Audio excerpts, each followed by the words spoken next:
श्री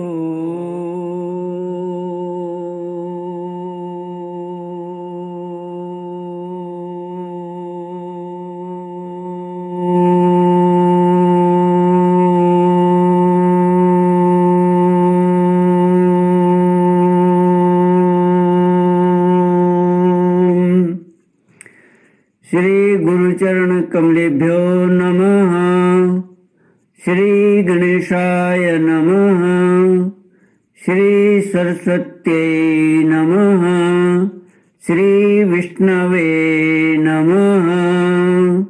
श्री कृष्ण गोविंद हरे मुरारे, हे नाथ नारायण वासुदेव। श्री कृष्ण गोविंद हरे मुरारे, हे नाथ नारायण वासुदेव। हे नाथ नारायण वासुदेव। हे नाथ नारायण वासुदेव। हे नाथ नारायण वासुदेव। श्री कृष्ण गोविंद हरे मुरारे, हे नाथ नारायण वासुदेव। श्री कृष्ण गोविंद हरे मुरारे, हे नाथ नारायण वासुदेव। ओम नमो भगवते वासुदेवाय। ओम नमो भगवते वासुदेवाय। ओम नमो भगवते वासुदेवाय। ओम नमो भगवते वासुदेवाय। ओम नमो भगवते वासुदेवाय। ओम नमो भगवते वासुदेवाय। कृष्णाय वासुदेवाय हरये परमात्मने प्रणतक्लेशनाशाय गोविन्दाय नमो नमः। कृष्णाय वासुदेवाय देवकी नंदनाय च नंदगोपकुमाराय गोविन्दाय नमो नमः। सच्चिदानंद रूपाय विश्वोत्पत्त्यादिहेतुवे तापत्रय विनाशाय श्री कृष्णाय वयं नमः। श्री कृष्णाय वयं नमः। सच्चित आनंद स्वरूप परमात्मा जो सृष्टि की उत्पत्ति, पालन और श्रृंगार करता है तथा जीवों के आध्यात्मिक, आदि दैविक, आदि भौतिक तापों को नष्ट करने वाले हैं, अर्थात जीवों के मानसिक, शारीरिक और भौतिक दुखों को दूर करने वाले हैं, उन श्री कृष्ण भगवान को हम नमस्कार करते हैं। श्री कृष्ण गोविंद हरे मुरारे, हे नाथ नारायण वासुदेव। श्रीमद् भागवत 10वां स्कंध अथ 24 श्री शुक उवाच। अथ व्रजन् राजपथेन माधव स्त्रियं गृहीताङ्गविलेपभाजनां विलोक्य कुब्जां युवतीं वराननां पप्रच्छ यान्तीं प्रहसन् रसप्रदा। कातम्बरोर्वेतदुहानुलेपनं कस्याङ्गने वा कथयस्व साधुनः। देह्यावयोरङ्गविलोपमुत्तमं श्रेयस्ततस्ते न चिरात् भविष्यति। श्रीमद् भागवत 10वां स्कंद 42वां अध्याय। कुब्जा पर कृपा, धनुष भंग और कंस की घबराहट। श्री सुखदेव जी कहते हैं, परीक्षित, इसके बाद भगवान श्री कृष्ण जब अपनी मंडली के साथ राजमार्ग से आगे बढ़े तब उन्होंने एक युवती स्त्री को देखा। उसका मुंह तो बहुत सुंदर था, परंतु वह शरीर से कुबड़ी थी। इसी से उसका नाम पड़ गया था कुब्जा। वह अपने हाथ में चंदन का पात्र लिए हुए जा रही थी। भगवान श्री कृष्ण प्रेम रस का दान करने वाले हैं। उन्होंने कुब्जा पर कृपा करने के लिए हंसते हुए उससे पूछा, सुंदरी, तुम कौन हो? यह चंदन किसके लिए ले जा रही हो? कल्याणी, हमें सब बात सच सच बतला दो। यह उत्तम चंदन, यह अंगराग हमें भी दो। इस दान से शीघ्र ही तुम्हारा परम कल्याण होगा। उबटन आदि लगाने वाली सैरंध्री कुब्जा ने कहा, परम सुंदर, मैं कंस की प्रिय दासी हूँ। महाराज मुझे बहुत मानते हैं। मेरा नाम त्रिवक्रा कुब्जा है। मैं उनके यहाँ चंदन अंगराग लगाने का काम करती हूँ। मेरे द्वारा तैयार किए हुए चंदन और अंगराग भोजराज कंस को बहुत भाते हैं, परंतु आप दोनों से बढ़कर उसका और कोई उत्तम पात्र नहीं है। भगवान के सौंदर्य, सुकुमारता, रसिकता, मंदहास्य, प्रेमालाप और चारु चितवन से कुब्जा का मन हाथ से निकल गया। उसने भगवान पर अपना हृदय न्यौछावर कर दिया। उसने दोनों भाइयों को बहुत सुंदर और गाढ़ा अंगराग दे दिया।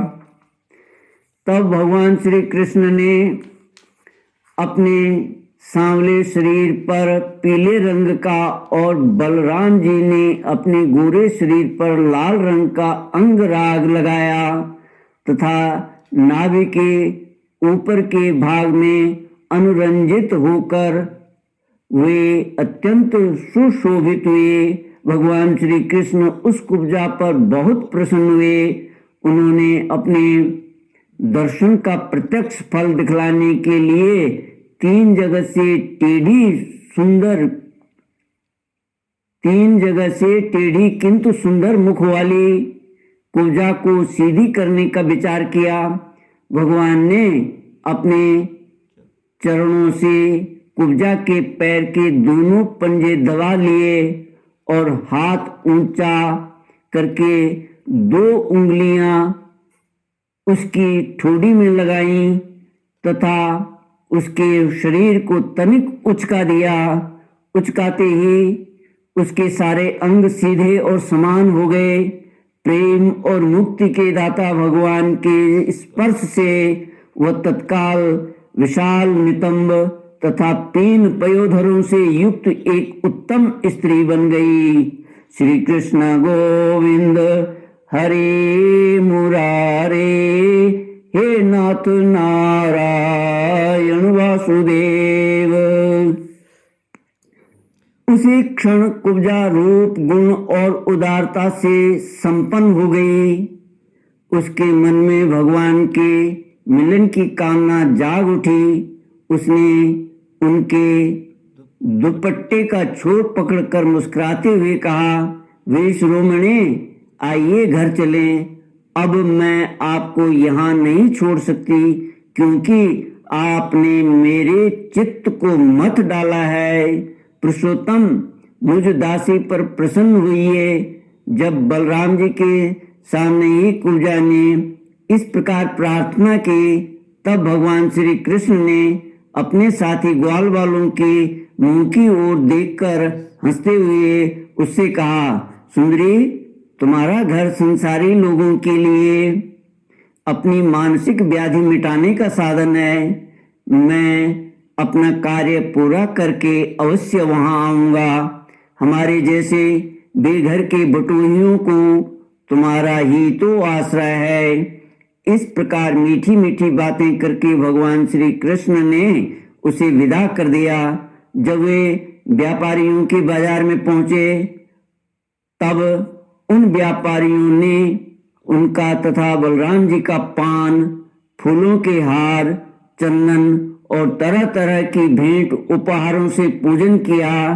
उनके दर्शन मात्र से स्त्रियों के हृदय में प्रेम का आवेग, मिलन की आकांक्षा जग उठती थी, यहाँ तक कि उन्हें अपने शरीर की भी सुध न रहती। उनके वस्त्र, जूड़े और कंगन ढीले पड़ जाते थे तथा वे चित्रलिखित मूर्तियों के समान ज्यों की त्यों खड़ी रह जाती थी।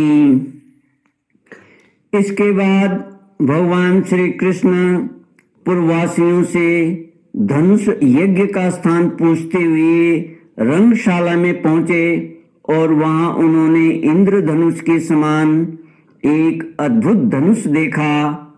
उस धनुष में बहुत सा धन लगाया गया था। अनेक बहुमूल्य अलंकारों से उसे सजाया गया था। उसकी खूब पूजा की गई थी और बहुत से सैनिक उसकी रक्षा कर रहे थे। भगवान श्री कृष्ण ने रक्षकों के रोकने पर भी उस धनुष को बलात् उठा लिया। उन्होंने सबके देखते देखते उस धनुष को बाएं हाथ से उठाया, उस पर डोरी चढ़ाई और एक क्षण में खींचकर बीचों बीच से उसी प्रकार उसके 2 टुकड़े कर डाले, जैसे बहुत बलवान मत वाला हाथी खेली खेल में ईख को तोड़ डालता है। जब धनुष टूटा तब उसके शब्द से आकाश, पृथ्वी और दिशाएं भर गईं। उसे सुनकर कंस भी भयभीत हो गया। अब धनुष के रक्षक आतताई असुर अपने सहायकों के साथ बहुत ही बिगड़े। वे भगवान श्री कृष्ण को घेर कर खड़े हो गए और उन्हें पकड़ लेने की इच्छा से चिल्लाने लगे, पकड़ लो, बांध लो, जाने न पावे। उनका दुष्ट अभिप्राय जानकर बलराम जी और श्री कृष्ण भी तनिक क्रोधित हो गए और उस धनुष के टुकड़ों को उठाकर उन्हीं से उनका काम तमाम कर दिया। उन्हीं धनुष खंडों से उन्होंने उन असुरों की सहायता के लिए कंस की भेजी हुई सेना का भी संहार कर डाला।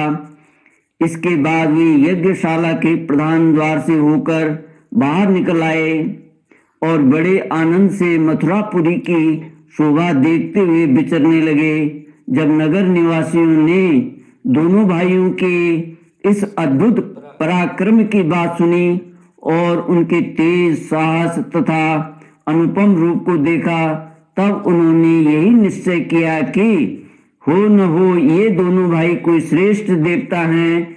इस प्रकार भगवान श्री कृष्ण और बलराम जी पूरी स्वतंत्रता से मथुरापुरी में विचरण करने लगे। जब सूर्यास्त हो गया तब दोनों भाई ग्वाल बालों से घिरे हुए नगर से बाहर अपने डेरे पर जहां छकड़े थे लौट आए। तीनों लोगों के बड़े बड़े देवता चाहते थे कि लक्ष्मी हमें मिले, परंतु उन्होंने सबका परित्याग कर दिया और न चाहने वाले भगवान का वरण किया। उन्हीं को सदा के लिए अपना निवास स्थान बना लिया। मथुरावासी उन्हीं पुरुष भूषण भगवान श्री कृष्ण के अंग अंग का सौंदर्य देख रहे हैं। उनका कितना सौभाग्य है। व्रज में भगवान की यात्रा के समय गोपियों ने विरहातुर होकर मथुरा वासियों के संबंध में जो जो बातें कही थी वे सब यहाँ अक्षरशः सत्य हुई, सचमुच हुए, परमानंद में मग्न हो गए।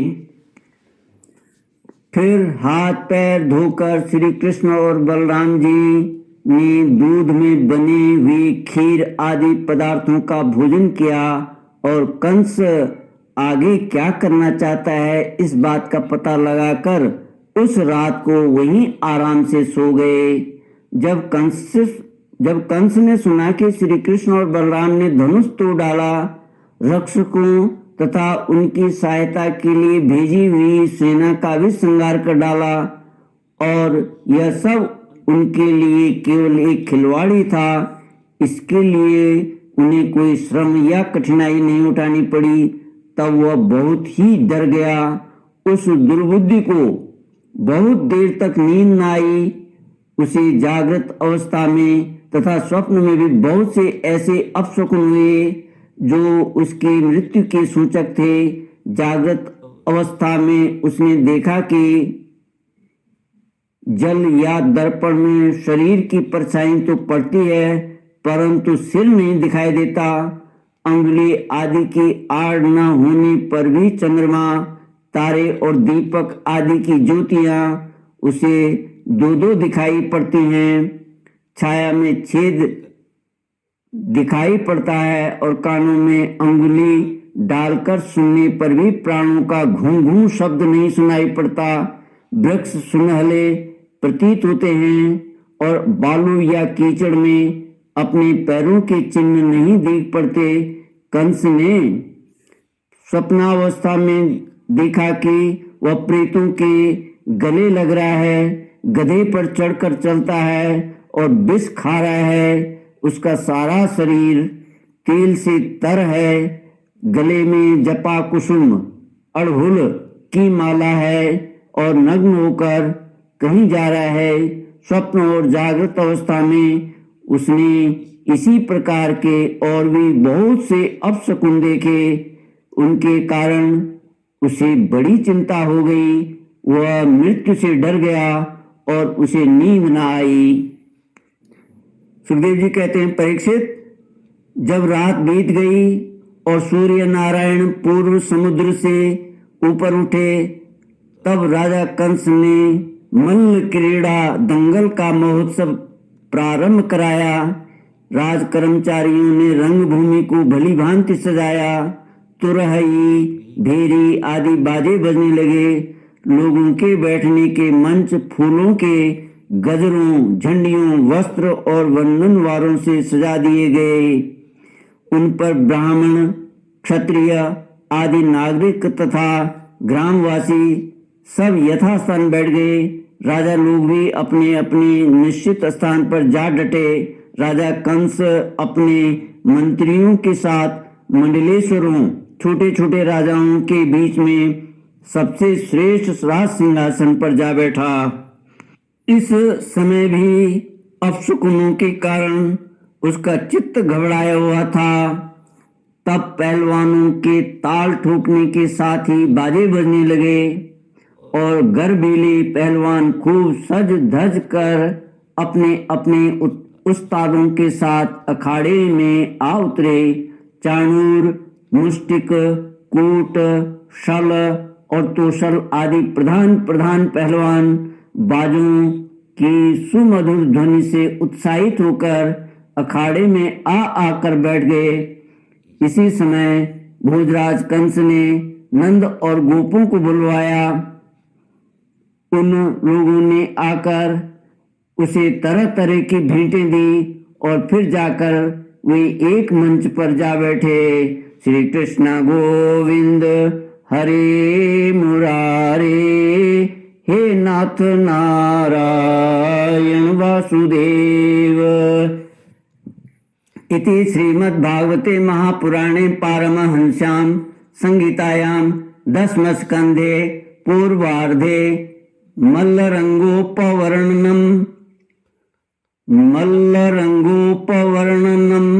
नाम 24 ओम पूर्णमद पूर्णमिदं पूर्णात् पूर्णमुदच्यते पूर्णस्य पूर्णमादाय पूर्णमेवावशिष्यते। ओम शांति शांति शांति। हरि ओम। श्री गुरुभ्यो नमः। हरि